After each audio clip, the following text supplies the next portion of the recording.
আসসালামু আলাইকুম বন্ধুরা, আমরা আমাদের অ্যালগরিদম এবং ফ্লো চার্টের ক্লাসের ধারাবাহিকতায় আজকে পড়ব হচ্ছে একটি সংখ্যা পজিটিভ নাকি নেগেটিভ এটা নির্ণয়ের জন্য আমরা ফ্লো চার্ট এবং অ্যালগরিদম পড়ব।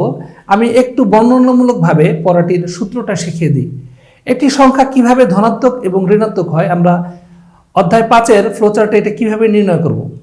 সংখ্যাটা যদি শূন্যের চেয়ে বড় হয়, আমরা প্যাটার্নটা লিখবো এভাবে, একটা সংখ্যাকে এ ধরে নিলাম, সে যদি বড় হয় কার চেয়ে? জিরোর চেয়ে। আমরা এই ধরনের সূত্রগুলো ডায়মন্ড প্রতীকের মধ্যে প্রয়োগ করি। এটা যদি ইয়েস হয় আমরা বলতে পারবো সংখ্যাটি পজিটিভ। এই কথাটা অর্থাৎ মান যদি শূন্যের চেয়ে বড় না হয় তাহলে সংখ্যাটি হচ্ছে নেগেটিভ। Very simple. আমরা জোর বিজোর ক্লাসে যেমন একটা জাস্ট ডায়মন্ড প্রতীকের মধ্যে সূত্র প্রয়োগ করে পড়িয়েছিলাম বন্ধুরা, এইটাও পজিটিভ নেগেটিভে এই সূত্র প্রয়োগ করে আমরা পড়ব। আমরা একদম আমাদের ফ্লোচার্টটা শুরু করি। Very simple. আমাদের ফ্লোচার্টের প্রথমে আমরা কি নেই? টার্মিনাল প্রতীকের মধ্যে আমরা নেই হচ্ছে স্টার্ট। এরপরে আমরা কি নেব? ইনপুট হিসেবে গ্রহণ করব আমাদের মানটি। ইনপুট হিসেবে নিলাম হচ্ছে ইনপুট এ। তুমি চাইলে বি, এক্স, এন যা খুশি ধরতে পারো। এবার আমরা কিন্তু প্রসেসিং এর সূত্র প্রয়োগ করব না, আমরা ডায়মন্ড প্রতীকের মধ্যে সূত্রটি প্রয়োগ করব। মানটি যদি বড় হয় কার চেয়ে? জিরোর চেয়ে, তাহলে আমরা বলতে পারবো সংখ্যাটি পজিটিভ।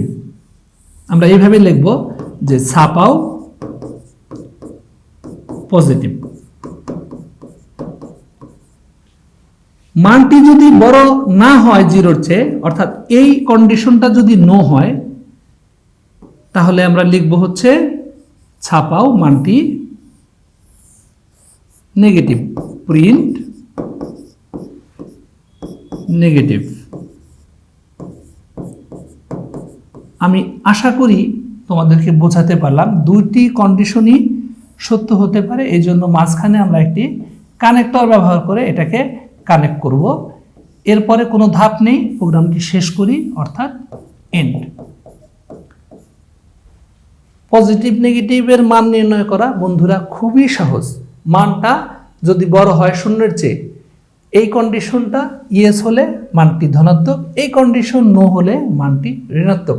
যা পড়ালাম সেম পড়াটা আমি আক্ষরিকভাবে লিখব। এটা হচ্ছে আমাদের অ্যালগরিদম। স্টেপ 1 কি লিখব? স্টার্ট। স্টেপ 2 আমরা ইনপুট হিসেবে গ্রহণ করি মানটি। ইনপুট আমরা নিয়েছিলাম যেহেতু এ, আমরা নেব হচ্ছে এ। স্টেপ 3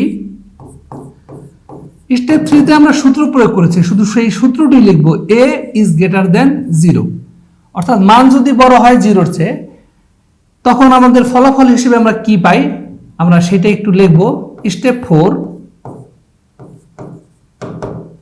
ইফ, আমরা ইংরেজিতে লিখছি এই জন্য ইফ, যদি স্টেপ 3 ইজ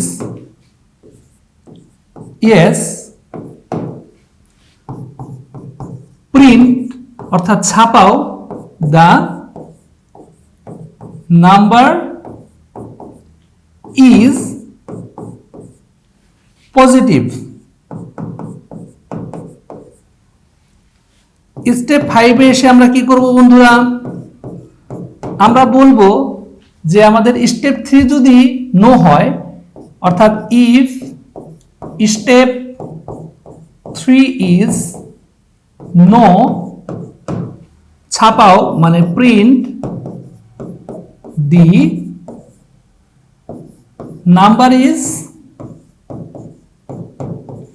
নেগেটিভ।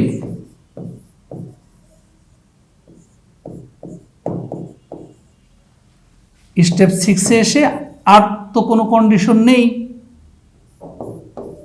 আমরা ঘোষণা করব প্রোগ্রামটি শেষ। আমরা লিখব হচ্ছে এন্ড।